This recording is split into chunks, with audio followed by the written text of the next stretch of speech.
Juan Bueno, Ignacio Zoido, eurodiputado del Grupo Popular Europeo. Muchísimas gracias, lo primero, por atendernos a estas preguntas.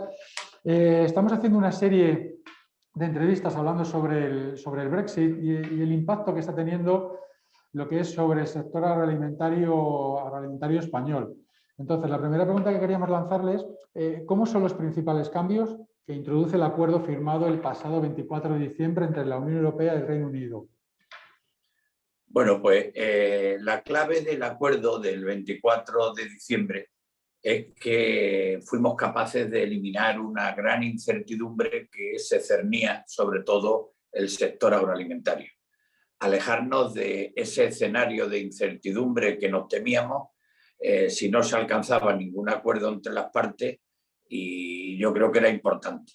Y así al mismo tiempo pues llevaría el que se hubieran activado una serie de cuotas o una serie de aranceles de no haber podido alcanzarse ese acuerdo. Por tanto, despejado el horizonte.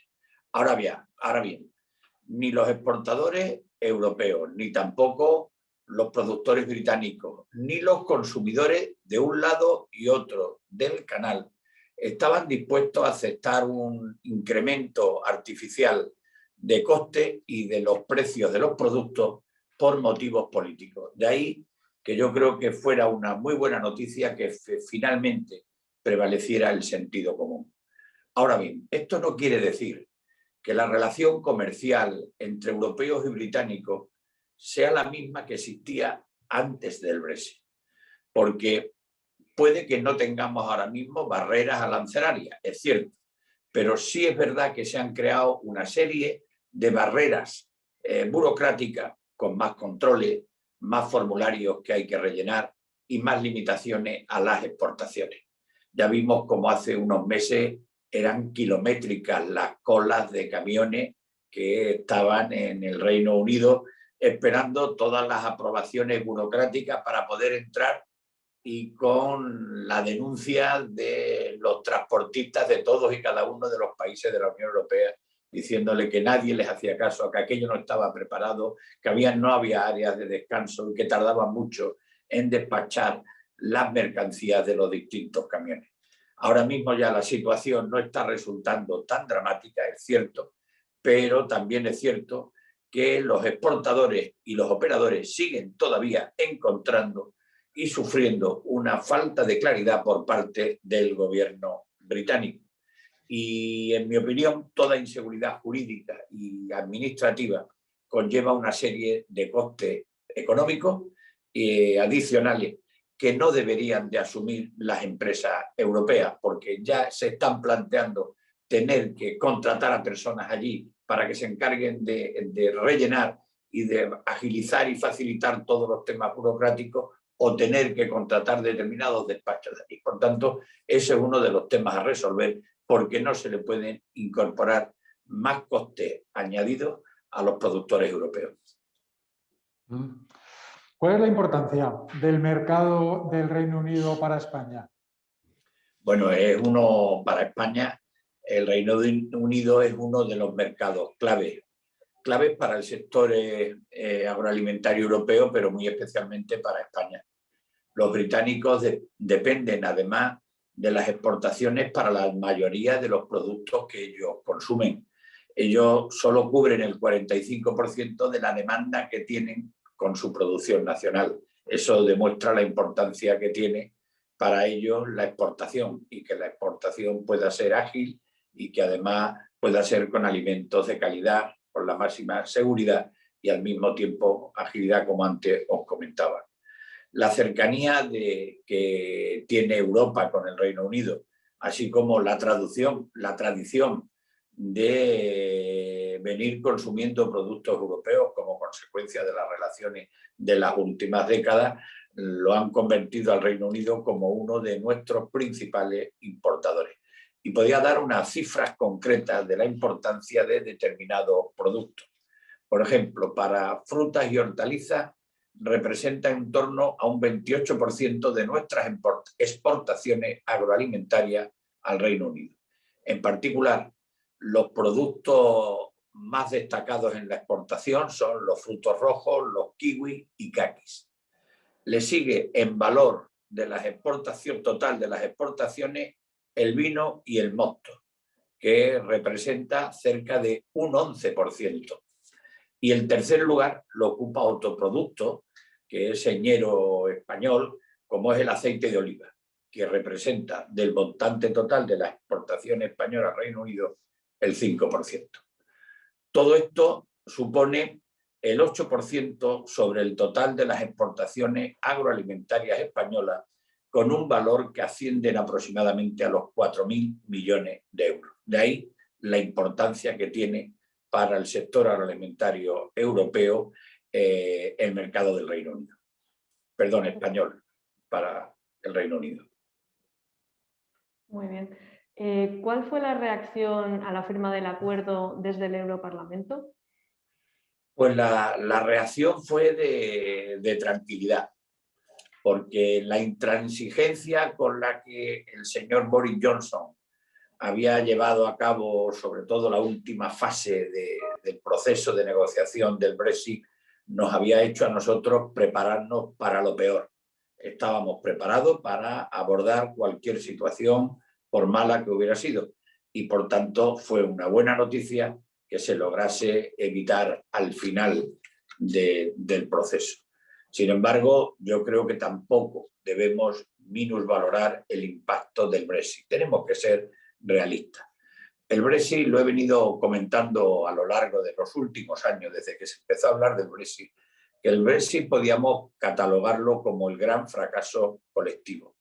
Es la primera derrota que tuvo el proyecto europeo y es el primer paso atrás que se da por los europeístas después de décadas sucesivas de avance importante en el fortalecimiento de la estructura y el modelo de la Unión Europea. Y por tanto nosotros el Brexit lo tenemos y lo debemos de utilizar como un recordatorio para todos los europeos de los peligros que el populismo, de los nacionalismos y de la fake news nos puede llevar. Por tanto, vamos a intentar poner fin a esta situación porque ya hay unos grandes perjudicados. Los principales perjudicados son millones de ciudadanos británicos arrepentidos, millones de jóvenes del Reino Unido que se van a ver privados de muchas oportunidades de las que disfrutan y disfrutaban ellos antes como los jóvenes europeos. Y para evitar que pueda ocurrir otro fenómeno, si no igual, si análogo o similar, debemos de seguir trabajando y defendiendo los valores europeos, arrinconando de una manera política a los populistas y también derribando sus fake news. Además ha sido un acuerdo que, por ejemplo, en el caso del Reino Unido con los pescadores, ni ellos mismos han quedado contentos. Sí que es verdad que, por ejemplo, en nuestro caso, el sector de la pesca ahora mismo está un poco aliviado, pero sí que es verdad que ¿qué asuntos quedan por resolver? ¿Qué perspectivas, por ejemplo, en el sector de la pesca tenemos para ellos?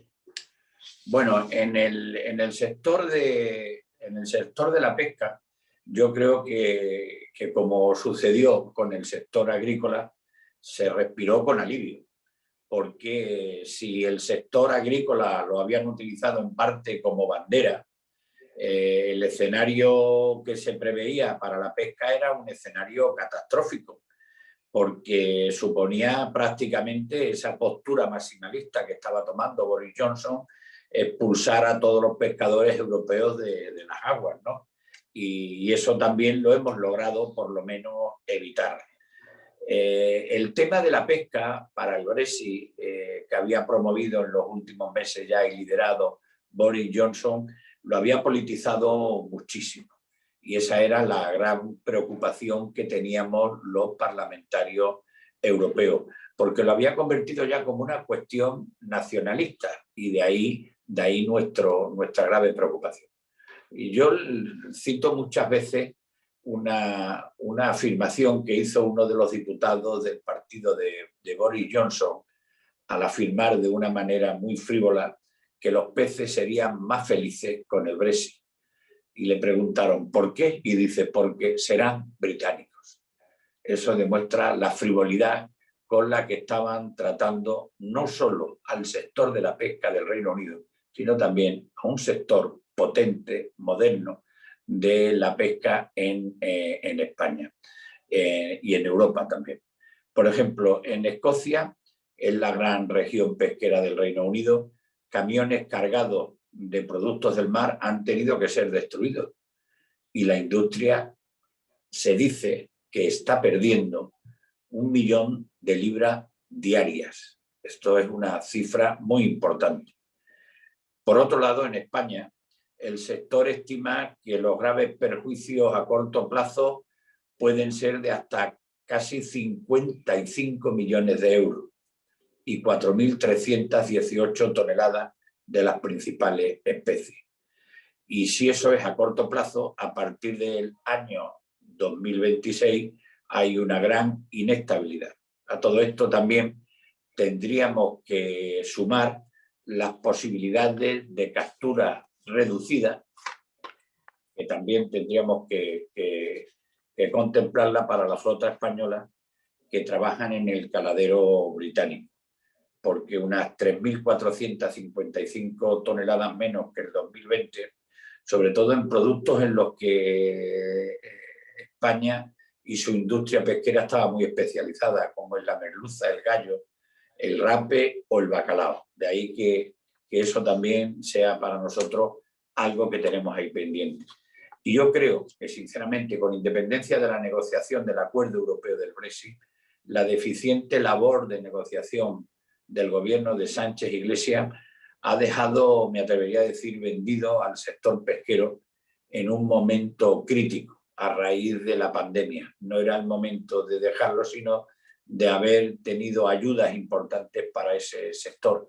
Y la prueba está que si comparamos el trato que le ha dado al sector pesquero el gobierno de Sánchez Iglesias y el que le ha dado el gobierno de Núñez Feijóo en Galicia, que sí, según opiniones del propio sector, sí ha estado a la altura de las circunstancias y sigue estando apostando porque el sector pesquero gallego pues pueda paliar las circunstancias tan graves que significa tener cerrado el canal Oreca, y aunque el horizonte sigue siendo complicado, pero siempre al tener las ayudas de una administración, aunque sea en este caso la administración autónoma de la Comunidad de Galicia, pues creo que le puede servir de ayuda a los propios pescadores. Aparte del sector pesquero, ¿qué otros subsectores se han visto más afectados? Bueno, yo creo que se han visto afectados una serie también de subsectores que tienen también importancia. Ha habido unos subsectores como, en primer lugar, me atrevería yo a decir que los sectores que se van a ver afectados también serán en su conjunto todo, porque las dificultades burocráticas, las trabas de los requisitos, esos van a ser generales para todos y tendrán impacto en todos y cada una de las ventas que vayan a tener los distintos productos. Por eso yo creo que podíamos, por comunidades autónomas, quizás hablar de algunos subsectores que se van a ver ampliamente afectados. Si nos centramos en Andalucía, el Reino Unido se sitúa como el segundo cliente de la provincia de Huelva en importaciones de frutos como la fresa, frambuesa o los arándanos que se producen en aquella zona onubense. Si miramos, por ejemplo, a la región de Murcia y el Levante, otro de los grandes sectores o subsectores que van a ser ampliamente afectados son los productos de la lechuga, apio, brócoli, limones, uva, melón. Y todo esto podemos estar estableciendo que con estos productos de Murcia y del Levante, que se le proporciona el 32% de los productos frescos al Reino Unido. Una cifra que sin duda alguna aumenta considerablemente en la época de verano porque ellos no tienen nada y nosotros afortunadamente tenemos un clima y un modelo de producción que les permite que en ocasiones podamos suministrar hasta el 80%. Podríamos concluir que las ensaladas británicas dependen de nuestra huerta murciana. Eso es una afirmación que no admite. Y algo similar también ocurre con productos que tienen indicaciones de calidad o denominaciones de origen, de los que los británicos conocen muy bien y además son unos grandes consumidores. Estamos hablando de vino de Rioja, el queso manchego o el jamón ibérico. Estos son productos también que se van a ver profundamente afectados en ese sector. Y si nos permitiría esta cifra que les he dado de alguna comunidad autónoma, de poder generalizar diciendo que es un orgullo tener un sector agroalimentario como el español, de tanta calidad, tan reconocido en el exterior y tan exportador, donde sin duda alguna en el Reino Unido tenemos una clientela muy fidelizada que se ha ido ganando a través de la confianza de la que se han hecho merecedores los exportadores. Pero esa gran ventaja tenemos que cuidarla porque puede convertirse en una vulnerabilidad cuando las disputas políticas vienen a inmiscuirse en las cuestiones netamente comerciales. Así que yo espero que los políticos estemos a la altura, que eliminemos trabas y que dejemos a todo un sector muy especializado que pueda seguir haciendo negocios, con lo cual generan riqueza, mejoran las condiciones sociales en España y crean también un empleo muy estable. Muy bien. En cuanto a las próximas fechas en las que están previstas que haya más cambios, como es el 1 de abril y el 1 de julio, ¿cuáles son las perspectivas que tenemos? Bueno, efectivamente nos encaminamos hacia una transición progresiva y gradual con algunas fechas que irán marcando la separación ya como más concreta, ¿no? A partir del abril del 21 de este año, todos los productos de origen animal, como carne, alimentos para las mascotas, la miel, la leche, huevo, así como todas las plantas y productos vegetales regulados, van a requerir una notificación previa y una documentación sanitaria pertinente. Eso es lo que está previsto. Y a partir de julio de este año, 3 meses después, las empresas encargadas de importar bienes deberán hacer declaraciones en el punto de importación. Se van a requerir declaraciones completas de seguridad, mientras que para los productos básicos, tanto sanitarios y fitosanitarios, habrá un aumento de controles físicos y toma de muestras. Los controles para animales, plantas y subproductos ahora se realizan en los puestos de control de fronteras del Reino Unido. Y bueno, yo creo que el tiempo nos irá marcando. Y aquí sí es que es de los temas también donde tenemos que no perder de vista la realidad. No solo se trata de que teóricamente digamos qué controles hay que poner, sino que nos pongamos sobre el terreno para ver qué se necesita, para que de verdad seamos eficientes y eficaces con las normas y que con esos controles se puedan acelerar todos los trámites para que el tiempo que se pierda sea el mínimo posible en beneficio de los productos frescos y de los consumidores de un lado y de los productores del otro lado del Canal de la Mancha. Desde su punto de vista, ¿cuáles son los principales aspectos que quedan pendientes de negociar?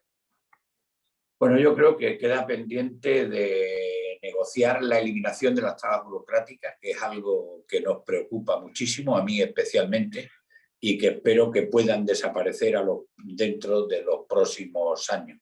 Sin duda alguna, la generación de actividad comercial permanente, el flujo que se vaya realizando y ganar confianza entre unos y otros, Administración del Reino Unido y por otro lado también todos los exportadores europeos, especialmente los españoles, que esa confianza redunde en beneficio de la eliminación de las trabas burocráticas y agilización de todos los trámites. Y hay algo también que me preocupa muchísimo, que es la divergencia en la normativa aplicable. Me parece que eso puede dar lugar a mucha confusión y la confusión crea inseguridad. La inseguridad se traslada en inseguridad jurídica y, por tanto, inseguridad económica. Así que, por un lado, eliminar las trabas burocráticas y conseguir que haya una normativa aplicable común y que desaparezca cualquier tipo de divergencia. Hasta ahora yo creo que los británicos y los europeos hemos disfrutado de un mismo nivel de protección de los alimentos, de seguridad alimentaria, del control de los mismos y del impacto ambiental. Y sin embargo, ahora no habrá nada ni nadie, no hay ninguna figura que lo pueda garantizar. Es lo que se conoció durante la negociación como el level playing field, es decir, la garantía de que vamos a competir entre nosotros en un plano de igualdad. Y eso es lo que todavía yo creo que no está garantizado, porque ahora el gobierno británico quiere cambiar algunas reglas del juego y quiere perjudicar algunas exportaciones europeas. Y hay que ser muy claro y hay que estar también muy pendiente para que esto no pueda suceder.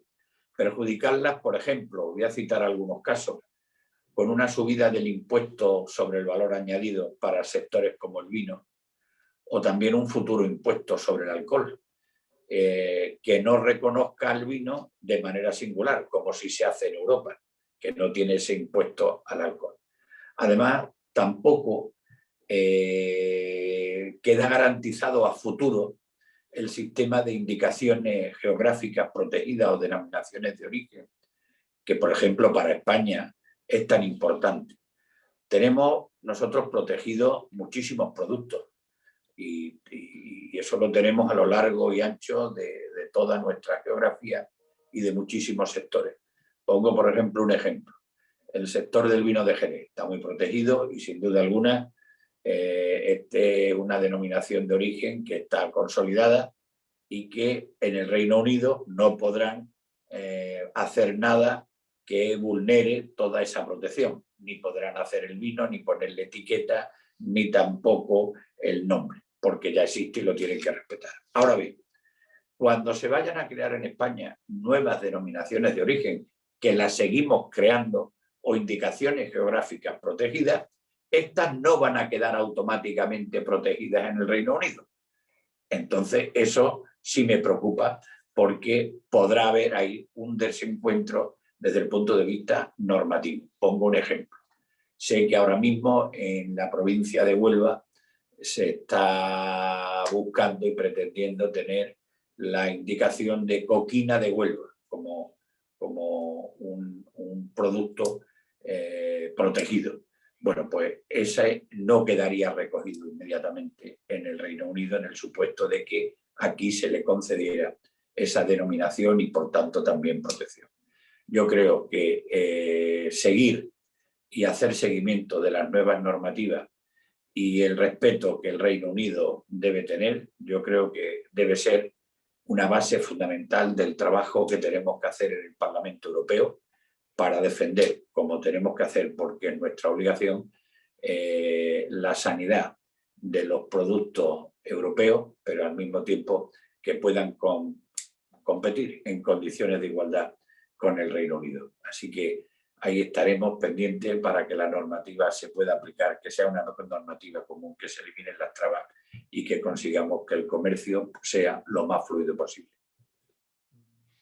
En nuestra última entrevista hablamos con Adrián Vázquez del Partido de Ciudadanos y nos comentó que siempre que él tenía que dar su voto, lo primero que hacía era hablar con Clara Aguilera y con usted, porque él lo que tenía muy claro es que tenemos que ir con una idea de país. Sin duda. La verdad es que sí, yo también hablo mucho con Clara Aguilera, yo también hablo mucho con Adrián Vázquez, porque creo además que representamos ahora mismo un espectro político importante y que si el Partido Popular Europeo, que es la primera fuerza, la segunda, que son los socialistas, y la tercera, que son los renovadores, donde está Ciudadanos, si nosotros nos ponemos de acuerdo, formamos una mayoría ya en el Parlamento Europeo. Yo creo que esa alianza que tenemos que tener, que signifique de unos partidos que vamos a mantener una defensa de los productos españoles por encima de diferencias políticas, que lo vamos a hacer por encima de diferencias entre una y otras comunidades autónomas y por diferencias entre uno y otros sectores. Los vamos a defender a todos. Creo que es un gran planteamiento, lo venimos ejerciendo y yo también tengo con ellos un trato pues diario y fluido para conseguir defender lo mejor posible a este sector que tanto se lo merece, que ha demostrado hacer un esfuerzo importantísimo porque estaban con justas reivindicaciones cuando se declaró la pandemia. Al declararse, dejaron de un lado sus reivindicaciones, se pusieron al frente de sus instalaciones, han permitido y facilitado un suministro de alimentos frescos en todos y cada uno de los supermercados y eso nos ha permitido que hayan sido el ejemplo y que haya permitido salir adelante. Por tanto, defendamos los productos españoles porque estamos defendiendo un gran sector y unos grandes productos. Muy bien, Juan Ignacio Zoido, eurodiputado del Grupo Popular Europeo, muchísimas gracias por atender esta llamada de Revista Alimentaria y seguiremos en contacto porque estamos muy interesados de toda la información que nos dan desde Europa. Nada, también porque gracias a ustedes podemos hacer llegar al sector en su conjunto pues las iniciativas que estamos tomando, cómo nos reunimos aquí para conseguirlo y para que ellos se den cuenta que todos somos imprescindibles, ellos con su trabajo y con su esfuerzo, ustedes con la comunicación y nosotros defendiendo por encima de diferencias ideológicas al sector.